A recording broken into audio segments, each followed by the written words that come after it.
The freezer under the stairs. A young woman named Jasmina Dominic was born on September 5, 1977, in the small Croatian village of Palovec. She lived there with her parents and her older sister, Smiljana Crnec, who was born in 1974. The sisters did not have an easy childhood. During the Croatian War of Independence in the 1990s, their parents left the country to find work. Their mother moved to Germany and rarely visited home, while their father spent much of his time in Slovenia doing odd jobs and drinking. This meant the sisters had to raise themselves without much guidance. The two sisters grew up very differently. Jasmina was a hard-working student who always did well in school. She won competitions and later moved to Zagreb, the capital city, to study economics at university. Smiljana, on the other hand, was not interested in school. After finishing high school, she worked as a waitress but became addicted to gambling. She often spent her wages on slot machines. She also partied a lot and later gave birth to a daughter in 1996.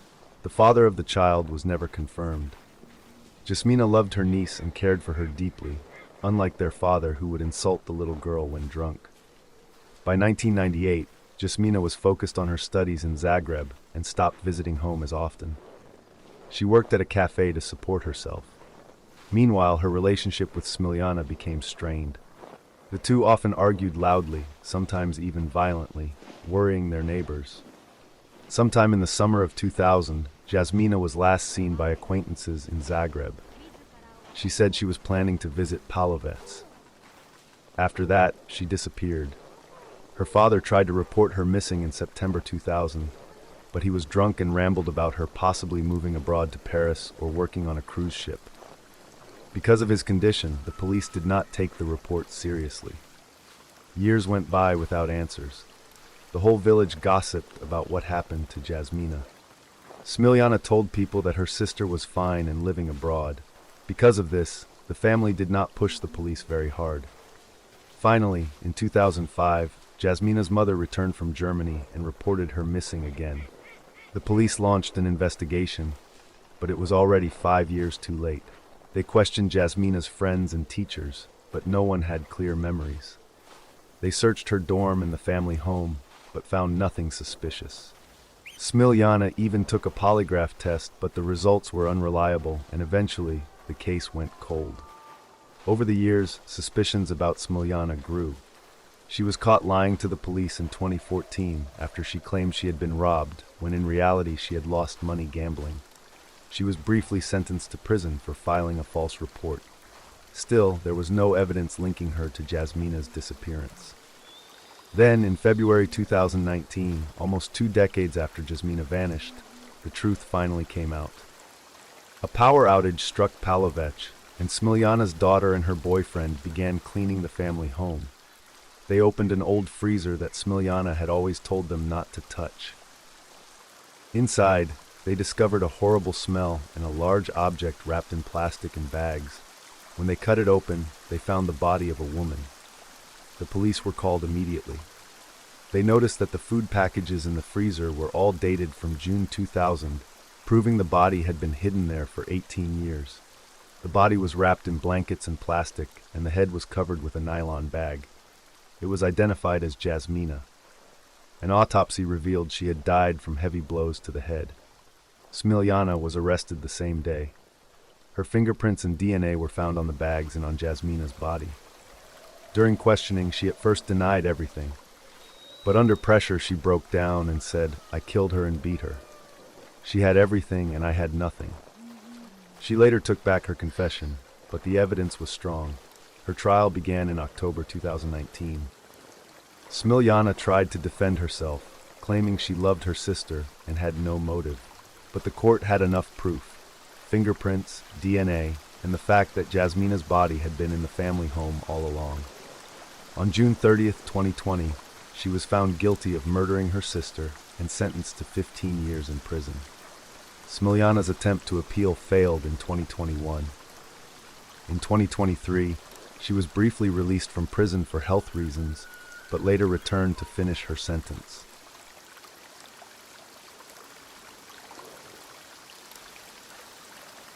Scarlett Jensen's last photo.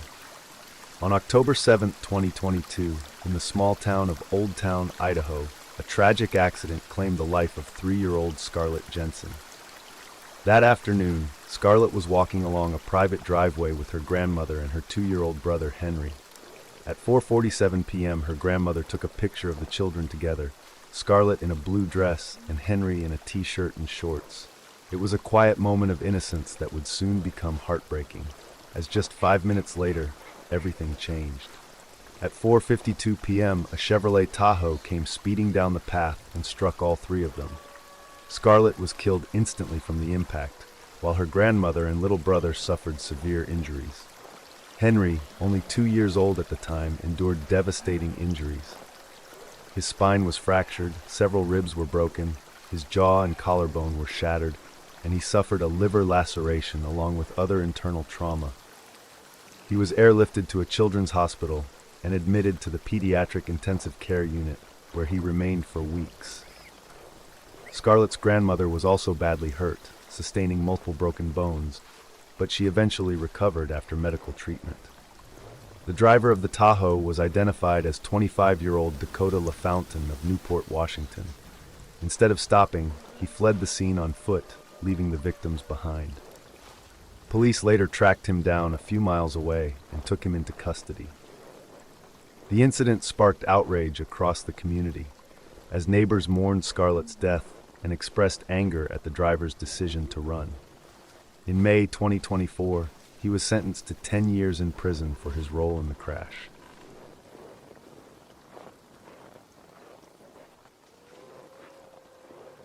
Air Florida Flight 90. Air Florida Flight 90 minutes before taking off from Washington National Airport on January 13, 1982.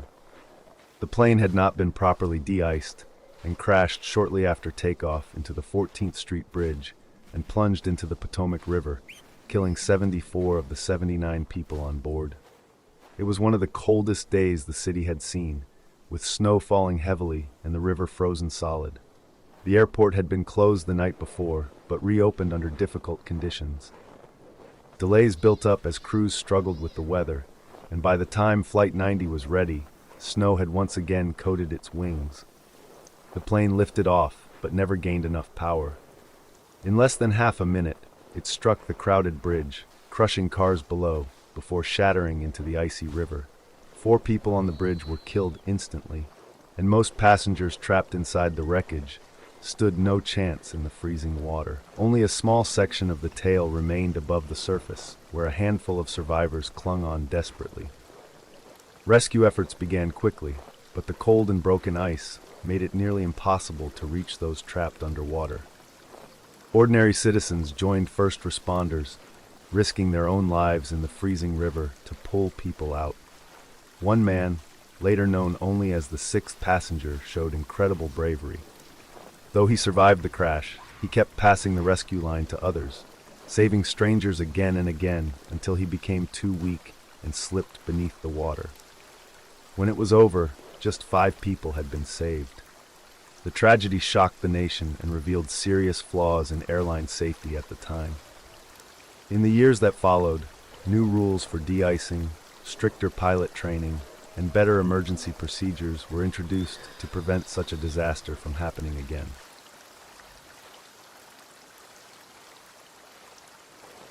Karina Holmer's bar photo. We often hear about blessings in disguise. A small accident can sometimes save a life, like when a doctor finds a hidden illness during a routine checkup, or when missing your train leads to meeting the love of your life. Stories like these are quite common. But what about the opposite? Something that seems lucky or positive, but ends up bringing terrible misfortune. This is the tragic story of a young Swedish woman named Karina Holmer, who thought her small lottery win was her ticket to adventure. Instead, it would lead her straight to her death. Karina Holmer was 19 years old in 1996. Born in a small village in Sweden, she dreamed of exploring the world. That year, she won about $1,500 on a scratch card. It wasn't a fortune, but for Karina, it was enough to chase her dream. With this money, she booked a flight to the United States to start a new chapter of her life. She arrived in Boston, Massachusetts, and began working as an au pair, a nanny who lives in caring for the children of Frank Rapp, a photographer, and Susan Nichter, a painter. During the week, Karina looked after their kids. On weekends, she was free to explore the city and live her own life. She quickly made friends, mostly other nannies from abroad. She even started dating here and there. By all accounts, she settled in well. But beneath her happy surface, not everything was perfect. Letters to her family back in Sweden showed that she often felt stressed, lonely, and even wanted to go home. She wrote one chilling line to a friend: "Something terrible has happened." She promised to explain when she returned, but she never got the chance. On Friday, June 20th, 1996, Karina went out with friends to Zanzibar, a popular nightclub in Boston. She wore shiny silver pants and looked ready for a fun night. Inside, she drank heavily and danced, but sometime before closing, she vanished. Her friends thought she had simply walked home. Her loft was nearby. But the next day, nobody could reach her. On Sunday, June 22nd, a homeless man, searching through trash near Fenway Park, made a horrifying discovery. Inside a dumpster was a black garbage bag. Inside the bag was the upper half of a woman's body. It had been cut cleanly in half with a saw. It had been washed of makeup, blood, and DNA. The lower half of the body was never found. Soon police confirmed the victim was Karina Holmer. Police believed Karina had been strangled with a rope or cord before being cut apart. Witnesses gave conflicting stories about her final moments. Some said she left with an older man. Others claimed she was kicked out of the club after falling asleep in the bathroom. One said she was last seen dancing in an alley with a homeless man. Another said she was sitting in a car with strange men. Security cameras outside Zanzibar showed her talking to a local eccentric named Herb Witten, who dressed up with his dog in superhero costumes. But Herb had an alibi and was cleared. Suspicion turned toward her employers. Both Frank and Susan refused to cooperate fully with police and hired lawyers. Some of their past au pairs described Frank as creepy and said he often crossed boundaries. Rumors swirled that he and Karina may have been too close. Adding to the suspicion, the day after her body was found, a dumpster behind Frank and Susan's home mysteriously caught fire. Police investigated, but everything inside was destroyed. Then came another strange detail: Susan's paintings. Some of her artwork showed disturbing images: women cut in half, bound with ropes, or hidden in cans. While this could have been coincidence, many people found it unsettling. Other theories pointed to Karina's ex-boyfriend, a Boston police officer. Some wonder if the department protected him. But with little evidence, nothing was ever proven. Despite all these leads, the truth never surfaced. Karina may have been alive for as long as 24 hours after leaving the club, but police could not trace where she went. There were no phones, GPS, or modern technology to help. To this day, no one knows who killed her or why. Her case, like so many others from the 1990s, went cold. What should have been the start of a bright future ended in a cruel mystery.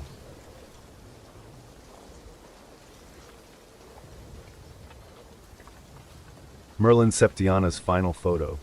This is the tragic last photo of 18-year-old Merlin Septiana, taken just moments before she was swept away by a powerful wave in Indonesia.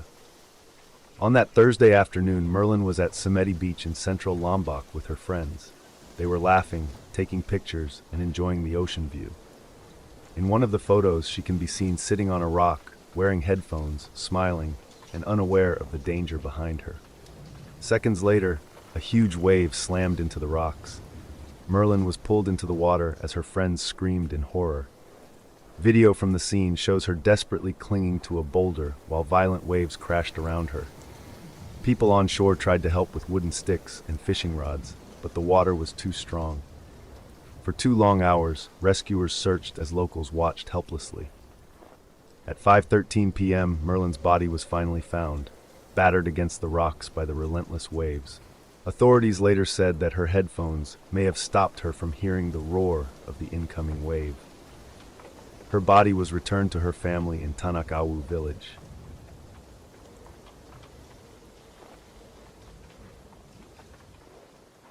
Chalino Sanchez's last photo. On May 15th, 1992, Chalino Sanchez was on stage in Culiacan, the capital of his home state of Sinaloa, Mexico.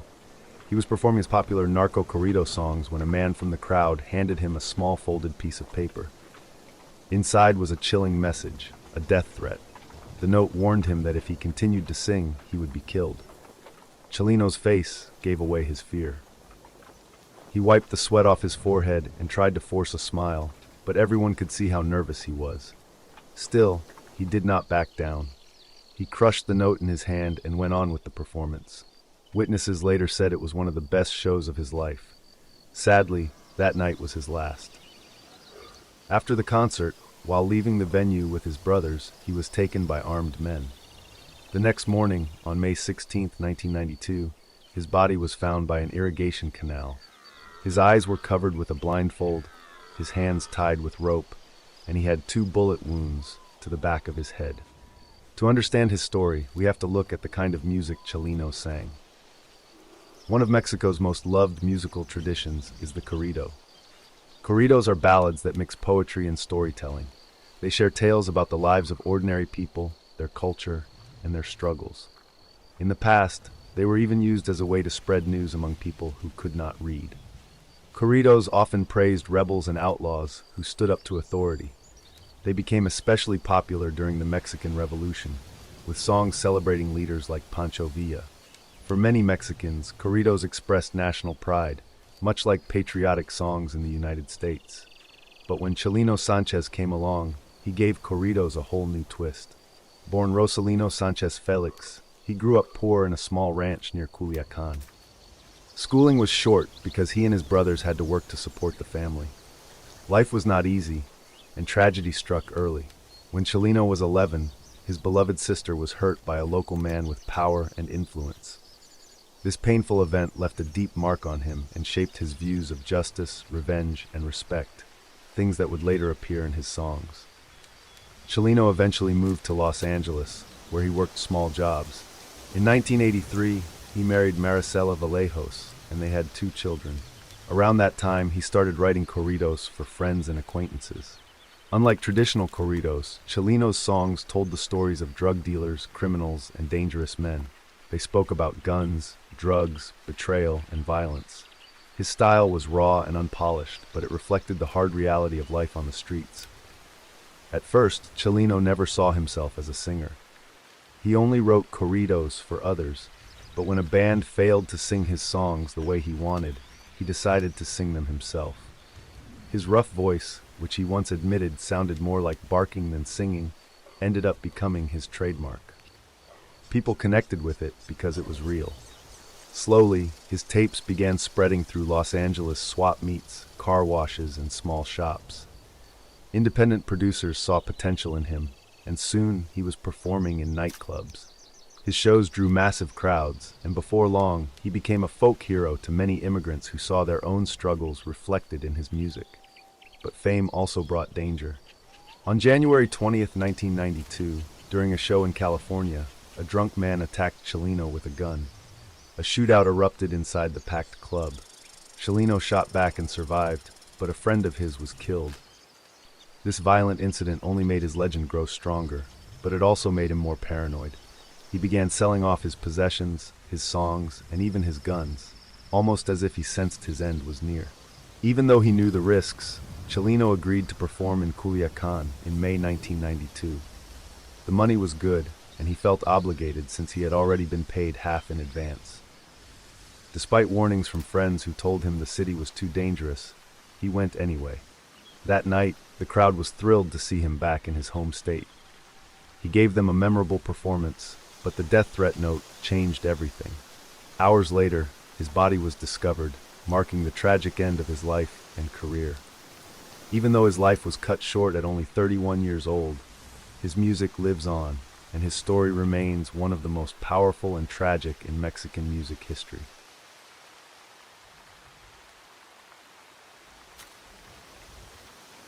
Rosemeire Silva's final photos. In December 2016, a bride in Brazil, Rosemeire Silva, planned a surprise for her future husband. Instead of arriving at the wedding in a car, she wanted to land in a helicopter, making her entrance unforgettable. She never made it to the ceremony. On the afternoon of December 4, 2016, Rosemeire boarded a Robinson R-44 helicopter in São Paulo, joined by her brother, Silvano Nascimento, her photographer, Nayla Cristina, who was 6 months pregnant, and the pilot, Peterson Pinheiro.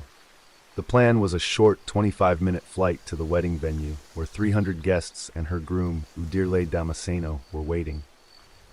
At first, the flight was smooth with clear skies, but after 20 minutes, the weather changed suddenly.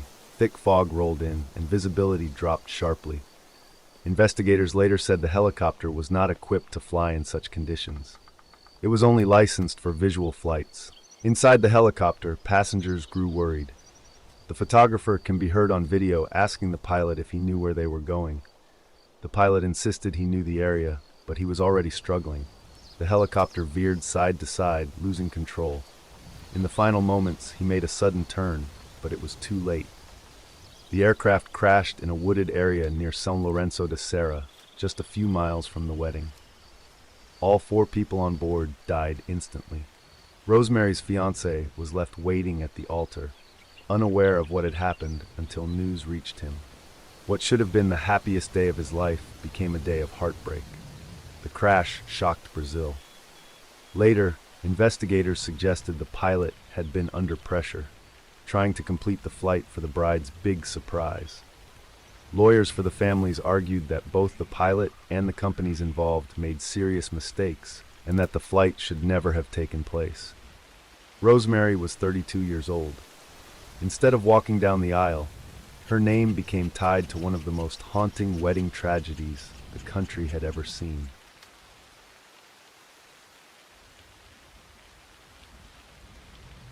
Mary Winkler's family photo.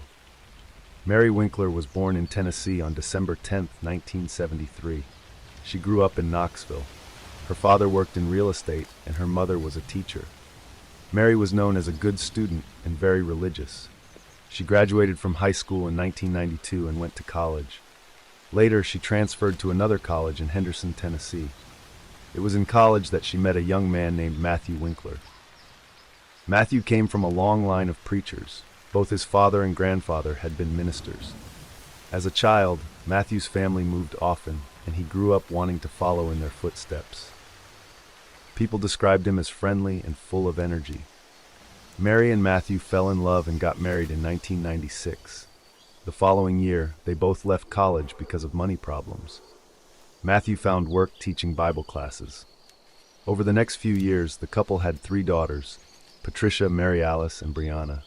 In January 2005, the Winkler family moved to Selmer, Tennessee. Matthew got a new job as a pulpit minister at the 4th Street Church of Christ. To people in town, they seemed like the perfect family, living near the church with their daughters, active in their community, and well-respected.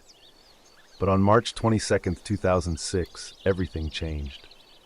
On March 21st, Mary worked her first day as a substitute teacher. Her co-workers noticed she spent much of her break time on the phone.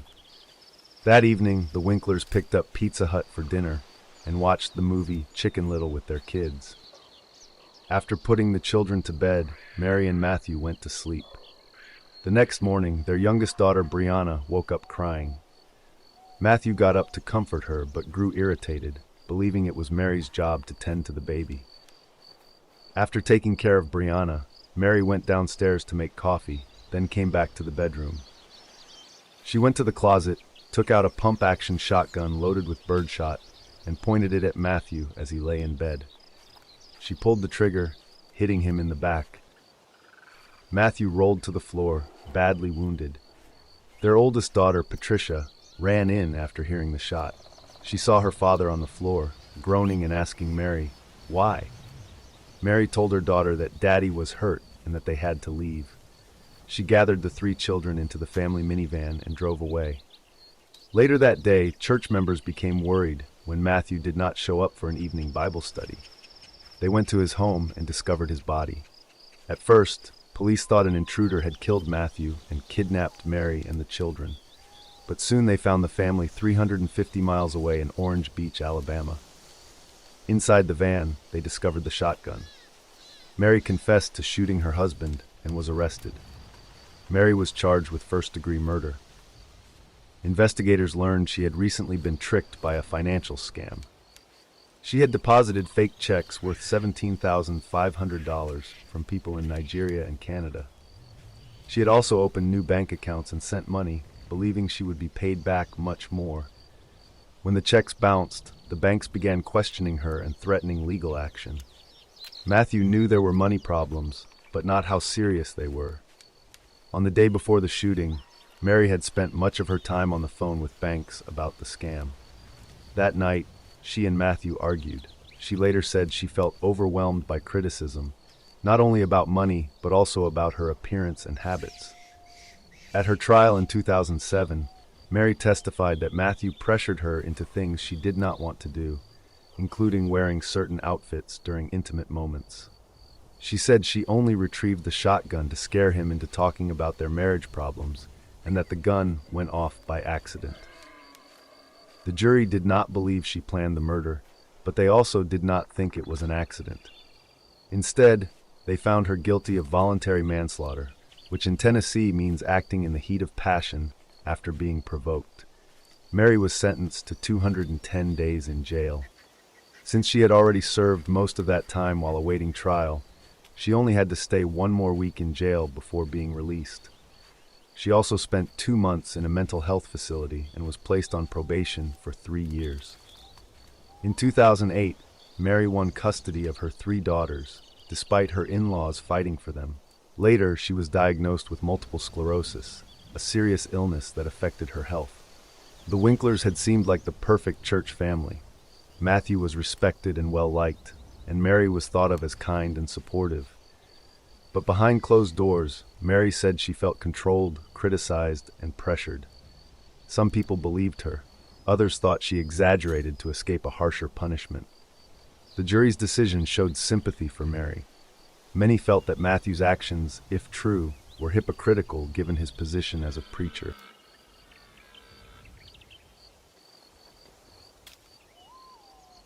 Thassia de Almeida and Leone Barbosa's final selfie. In April 2024, a young couple, Thassia de Almeida, 36, and her boyfriend, Leone Barbosa, 38, went on a hiking trip in Brazil with a group of friends. They were exploring the Peixitolo Canyon in a state park, a place known for its waterfalls and beautiful views. What began as a fun adventure turned into a nightmare. The group stopped near a usually calm waterfall in Conceição de Mato Dentro, but heavy rain had fallen upstream, and no one realized the danger building above them. Suddenly, a huge surge of water, known as a waterhead, came crashing down. The water rushed in with incredible force, sweeping Thassia and Leone away before anyone could help them. Their friends managed to escape, but they could only watch in shock as the couple was carried downstream. Rescue teams searched for almost a full day. Firefighters, civil defense, and local authorities used a plane to finally spot their bodies downstream. Experts explained that this sudden flood was caused by heavy rain far from the canyon. The water built up quickly and created a wave that turned a quiet waterfall into something deadly. Such events are more likely during warmer months and can happen without warning. The other hikers were rescued and taken to safety that night. Though unharmed, they described the experience as terrifying. After the accident, the canyon was closed for safety reasons, and local officials expressed deep sorrow for the loss.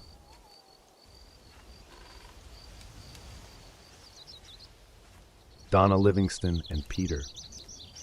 On January 29, 2025, a small set of photos captured the joy of a family just before their world ended.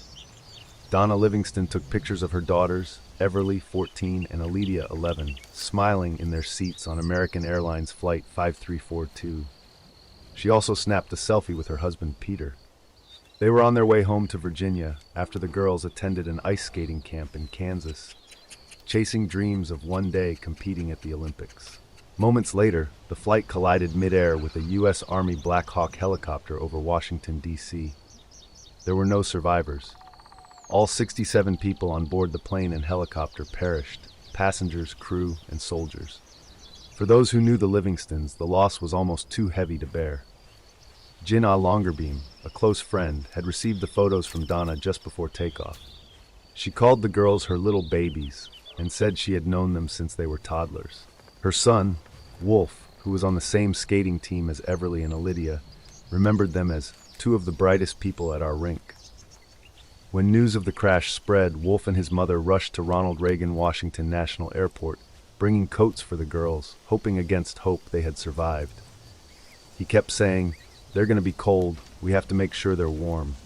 Family friends also spoke of Peter Livingston, a devoted father. Ted Boyk, who had known him well, said Peter lived for his daughters.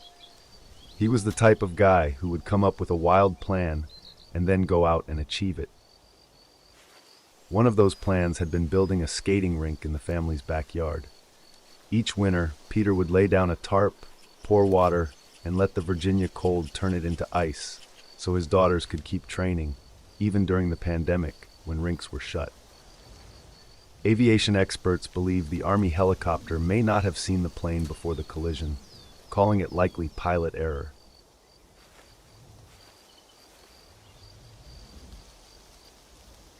A photo of Tiananmen Square before the massacre. In the spring of 1989, thousands of students and ordinary citizens gathered in Tiananmen Square, Beijing, calling for change. They wanted more freedom, less corruption, and a better future. What started as a peaceful movement soon grew into one of the largest demonstrations in China's history. For weeks, the square was filled with tents, banners, and hopeful energy. Students gave speeches, sang songs, and even danced together, believing their voices could bring reform. The mood was almost festive, but underneath, tension was rising. The government saw the movement as a threat to its power. As the weeks went on, leaders in Beijing grew impatient. They declared martial law and sent in the military. On the night of June 3rd into June 4th, 1989, tanks and armed soldiers moved into the square. The peaceful atmosphere turned into chaos. Protesters tried to block the troops, but live ammunition was used. By dawn, Tiananmen Square was cleared. The dancing, singing, and hopeful speeches were replaced with silence and grief. The exact number of people who died has never been confirmed, but estimates range from hundreds to possibly thousands. The photo taken before the massacre shows students smiling, dancing, and enjoying a brief moment of hope, unaware that only days later, the square would be remembered for one of the darkest chapters in modern history.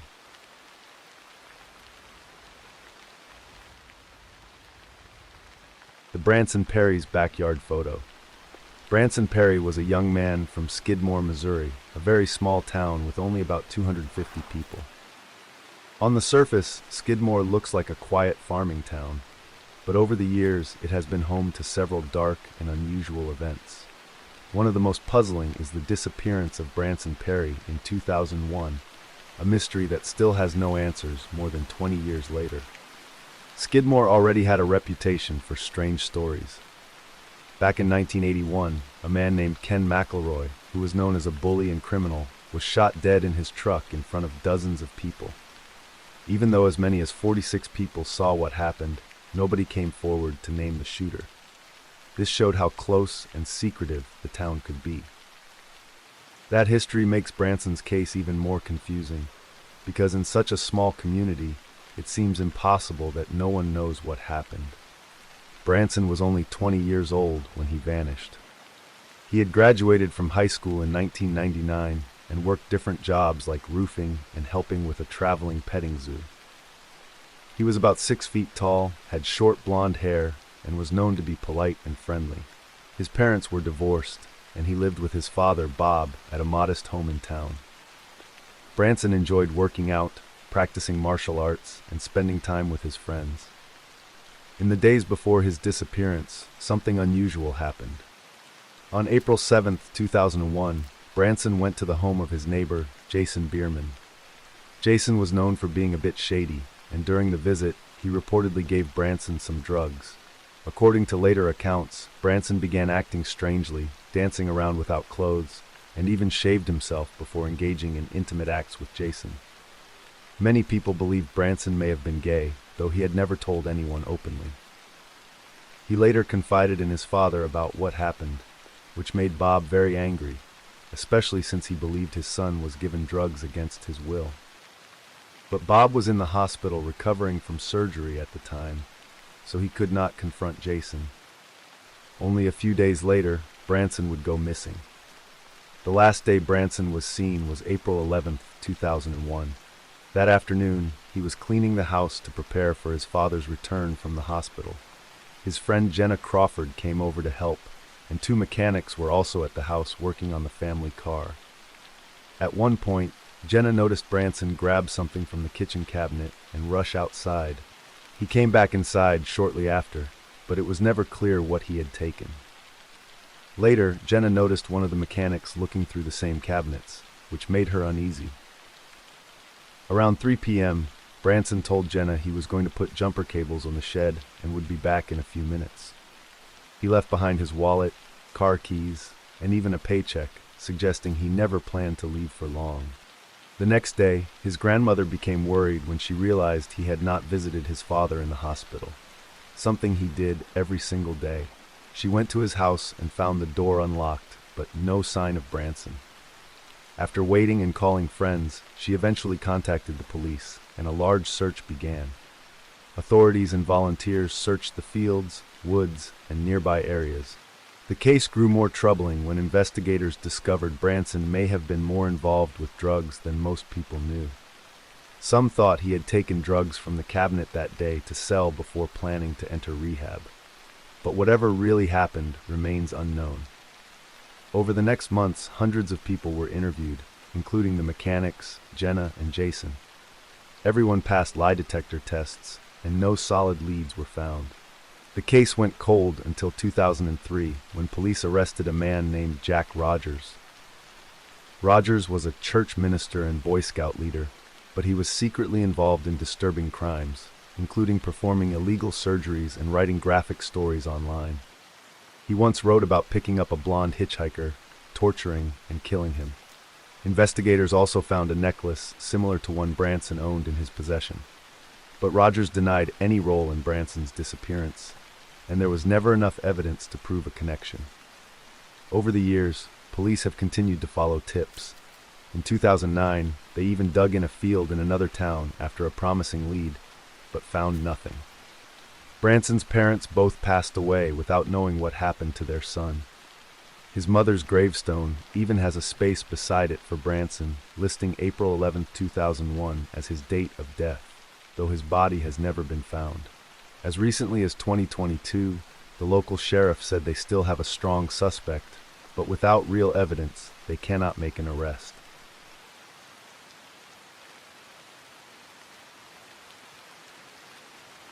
Fredzania Thompson's final photo. In March 2017, Fredzania Thompson, a 19-year-old from Navasota, Texas, set out to chase her dream of becoming a model. She was excited. This was her very first photo shoot. To her, the railway tracks running through her small town seemed like the perfect backdrop. Fredzania was also just starting a new chapter in life. Only weeks earlier, she had shared with her fiancé, Earl Chapman, that she was pregnant with their first child. She was full of hope, ready to build both her career and her family. But on that Friday, the photo shoot ended in tragedy. As Fredzania posed between two sets of tracks, a train approached. She stepped aside, moving out of its way. What she didn't see was another train coming from the opposite direction. She was struck and killed before she had a chance to escape. The train crew tried to warn her, blasting the horn and hitting the emergency brakes, but it was too late. Some who were there said her high heels may have slowed her down as she tried to move. Fredzania's death left her family and fiancé heartbroken. Her mother, Akemi Stevenson, said her daughter had always dreamed of modeling and was finally beginning to follow that dream when her life was cut short. She would have turned 20 years old just weeks later. Friends and family gathered at the very tracks where she died to hold a vigil in her memory.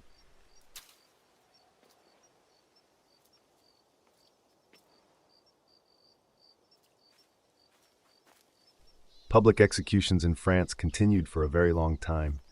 They were still being carried out as late as 1939.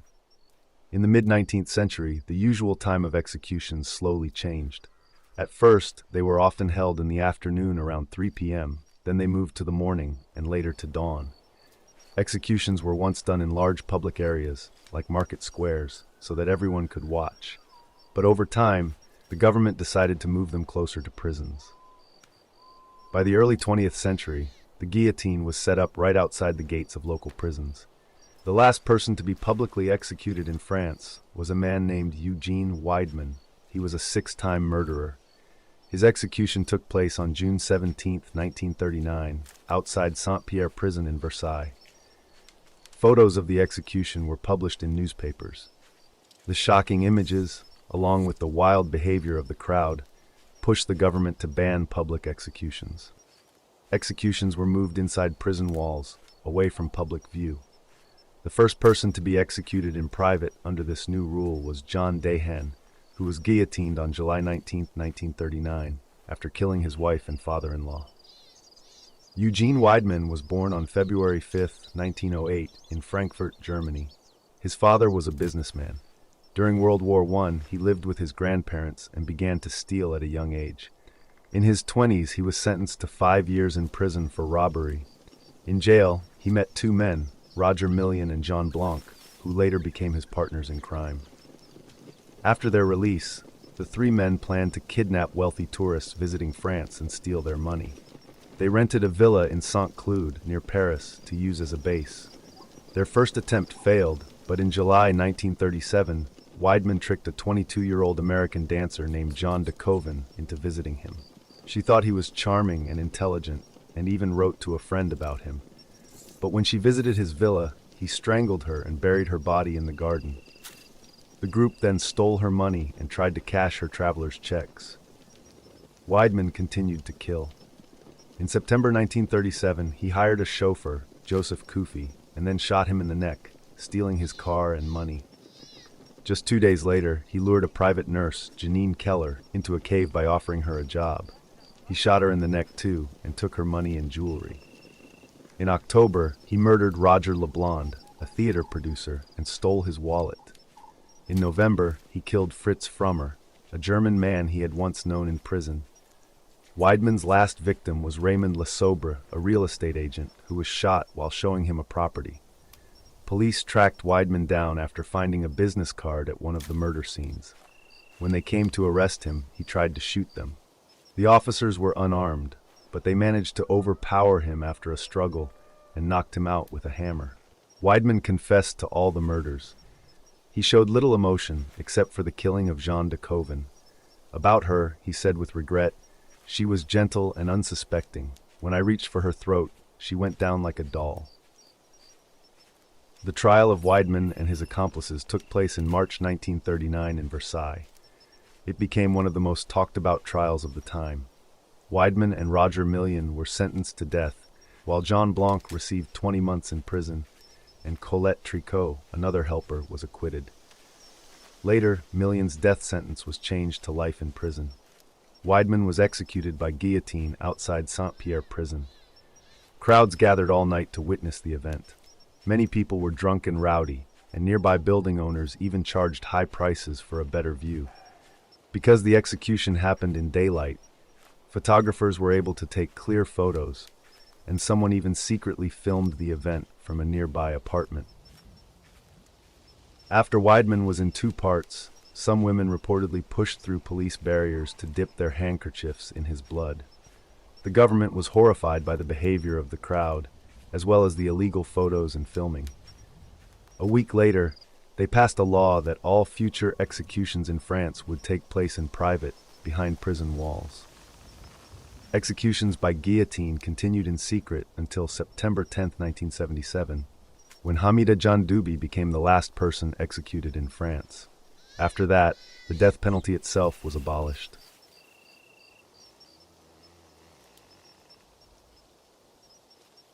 Eben Byers. By 1930, the U.S. Federal Trade Commission began to question radium water products. To find out, they turned to one of the most famous users, Eben Byers. He had only stopped drinking Radithor that same year. A government lawyer was sent to his mansion in Long Island to take his statement. Byers' entire upper jaw and most of his lower jaw were gone. The remaining bones in his body were breaking down, and holes were forming in his skull. Once he was a champion golfer and a popular man. Now he looked like the living dead. The internet often shows a gruesome picture said to be Eben Byers. That photo is actually of a soldier whose face was destroyed in war. Somehow, people mixed the stories, and the wrong image spread everywhere. Even though there are no photos of Byers in his final days, his suffering was real and terrible. On March 31, 1932, just months after the government ordered Radithor ads to stop, Eben Byers died in a New York hospital. The next day, the New York Times printed the results of his autopsy, confirming he died from radium poisoning. Until then, many had believed radium was harmless. Soon after, radium products were pulled off store shelves. William Bailey's Radithor company was shut down. Looking back, it seems absurd that people drank radioactive water for their health. But at the time, some scientists argued that small amounts of radiation could actually help the body. They believed low radiation might trigger the body's defense systems in a useful way. When Byers died, William Bailey, the man who sold Radithor, denied any blame. He even claimed, "I have drunk more radium water than any man alive and never suffered harm." Bailey lived another 17 years. Eben Byers, on the other hand, was buried in a coffin lined with lead because even in death, his body gave off deadly radiation.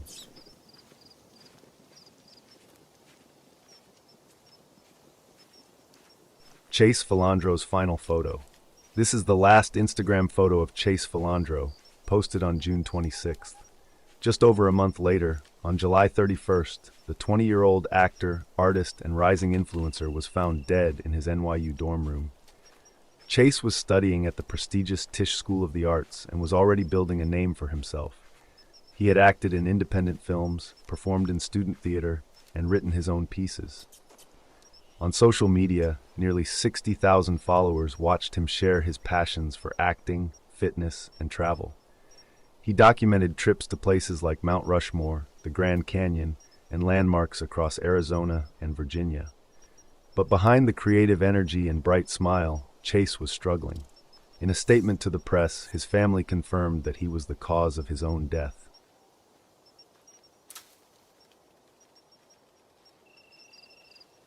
Jessie Lewis's last photo.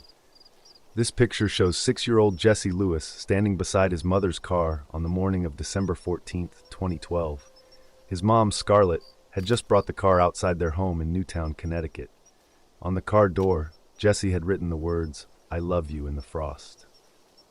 Jessie was a first-grade student, and that morning seemed like any other. His older brother, JT, had already left for middle school, so it was just Jessie and his mom before she drove him to school. The school he was going to was Sandy Hook Elementary. His mom returned home, expecting to see him later that day. But not long after, a boy named Adam Lanza forced his way into the school. Earlier that same morning, he had killed his own mother at their house. Jessie was inside the classroom of his teacher, Victoria Soto, when Lanza came in. According to children who survived, Miss Soto tried to hide her class in a closet and bathroom. Some students were still running to safety when Lanza entered. It was then that Jessie shouted for his classmates to run. Because of those seconds, 9 children were able to escape through the door. But Jessie, 5 of his classmates, and Miss Soto were killed. The attack lasted less than 5 minutes.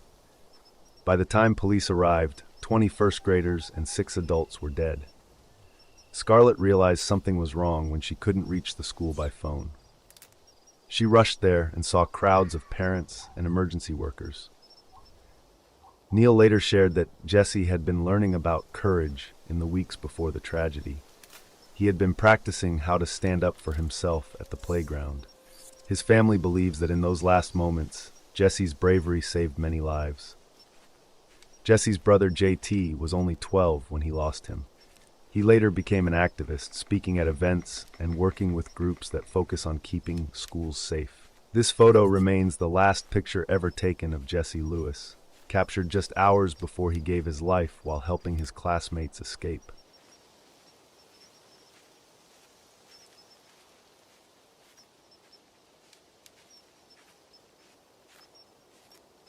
Dorsa Ghandchi with her brother Daniel. The last photo of Dorsa with her brother Daniel before boarding the Ukraine International Airlines flight 752 on January 8, 2020. They both died along with 175 other passengers from an airliner shoot-down. On January 8, 2020, Ukraine International Airlines Flight 752 took off from Tehran in the early morning.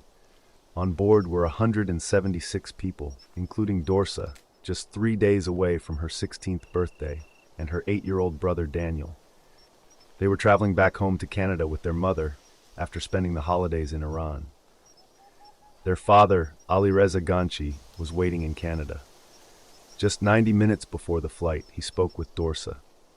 She sounded calm and happy, telling him that everything was fine while her mother checked in. It was the last time he would ever hear her voice. Minutes after takeoff, the plane never made it beyond the skies of Tehran.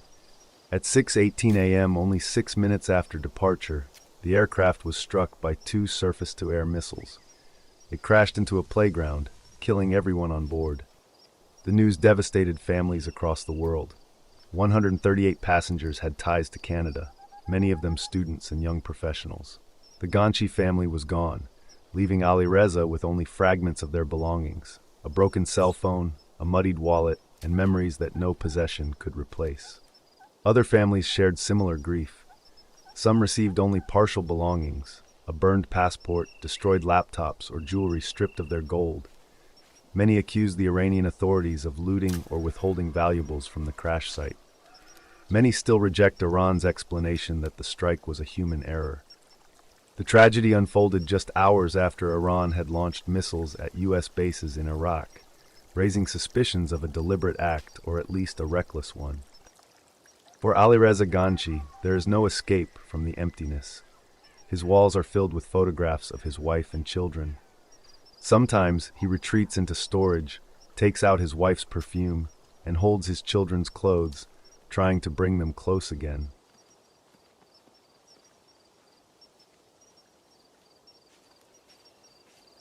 This picture was taken inside a courthouse in Texas on August 23, 2019. In it, a young couple has just gotten married. Their names were Rhiannon Boudreaux and Harley Morgan. Both of them were smiling, full of joy after saying, "I do." What no one knew at that moment was that they had only about 5 minutes left to live. Harley was 19 years old, and Rhiannon was 20. The two had been together since the 8th grade in Vidor, Texas, a small town close to the Louisiana border. Harley worked nights as a baker at Dunkin' Donuts, and Rhiannon stocked shelves at Walmart during the night. She dreamed of becoming a nurse one day. They had gotten engaged just a month earlier, on July 20th. Their plan was to have a full wedding in December, but they decided to make their marriage official at the courthouse first. They went to the Orange County Courthouse with 5 family members and friends as witnesses. The ceremony was short and simple. After it ended, the couple got into Harley's 2004 Chevrolet Cavalier. They were headed to the main courthouse to file their marriage papers and legally change Rhiannon's last name, then planned to go to Harley's mother's house to share wedding cake. His mother, Leone, and his sister, Christina, drove right behind them. The courthouse exit led to Highway 87, a large, busy 5-lane road. At around 3:05 p.m., Harley pulled onto the highway heading south. At the same time, a Ford pickup truck pulling a trailer with a tractor on it was coming down the road. The truck slammed into Harley's car, flipping it several times before it landed in a ditch. Leone and Christina saw the entire crash happen right in front of them. They rushed to help, but it was too late. Leone later said she still had her son's blood on her after trying to save him. Both Harley and Rhiannon died at the scene.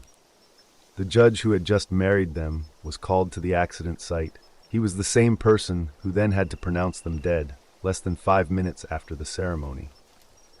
Police later confirmed the truck driver was not speeding, not drunk, and had done nothing wrong.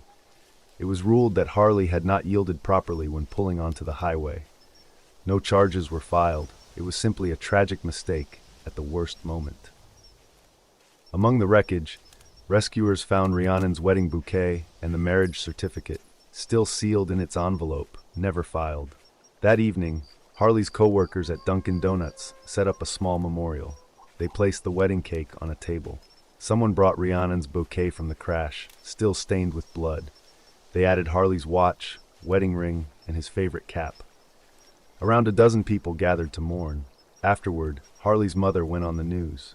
She told people to hug their families, even if they were upset with them. She said never to go to bed angry, because you never know how fast you could lose someone you love. Just weeks before, Harley and Rhiannon had shared their engagement online.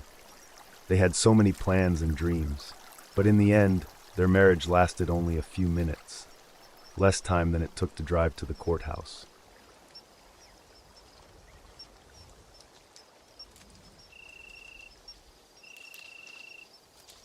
The Burari family photo. On the morning of July 1st, 2018, a neighbor in Burari, Delhi, noticed something strange. The Bhatia family, who owned a grocery shop, had not opened their store at the usual time. Milk was still lying outside, untouched. The neighbor tried calling them, but no one answered. Worried, he went to their house and found the door unlocked. When he entered, he saw something he would never forget. Inside, 11 members of the same family were dead. 10 of them were hanging from an iron grill in the ceiling, arranged in a circle. Their hands and feet were tied with wires, and many had their eyes covered and mouths gagged. The grandmother of the family was found in another room, also dead, with a cloth and wire around her neck. The only one alive was the family's dog, Tommy, who was barking loudly from the rooftop. Even experienced officers said they had never seen anything like it. At first, no one knew if it was murder, suicide, or something else. There were no signs of forced entry, no valuables missing, and no clear farewell note. The family seemed normal to everyone who knew them. Neighbors described them as peaceful, religious, and helpful. They lived like any other middle-class family, with 3 generations sharing the same house. The children were good in school, and the adults ran small businesses. Nothing suggested that something so tragic would happen. The head of the family was Narayan Devi, an elderly woman who had lost her husband years earlier. Her youngest son, Lalit, ran a plywood business. He was deeply affected by his father's death in 2007. After that, he began telling the family that his father's spirit spoke to him and guided him. Slowly, he became the main decision-maker, saying he was acting on his father's instructions. The police investigation uncovered something chilling. They found 11 diaries in the house, written between 2007 and 2018. These diaries contained detailed instructions about rituals the family was supposed to perform. The writings described how they should tie themselves, cover their eyes, and even how they would be found afterward. The last diary entry was written the night before the deaths. The writings also talked about a ritual called the banyan tree ritual. It said that if they performed it correctly, their deceased father's spirit would appear and save them. The instructions told them to use dim lights, keep their mouths gagged, and imagine the branches of a banyan tree wrapping around them. The grandmother, being old and heavy, was told to lie down instead of hanging. Investigators also found CCTV footage from the night before. Some family members were seen bringing stools and wires into the house, which were later used in the ritual. Everything appeared to be planned. Doctors and psychologists studied the case closely. They suggested that Lalit suffered from mental illness, likely caused by trauma in his past. Years earlier, he had survived a violent attack and lost his voice for a long time. Experts said he may have developed psychosis, a condition where people lose touch with reality and hear voices. It is believed that over time, he passed on these beliefs to his entire family. The case was officially marked as accidental.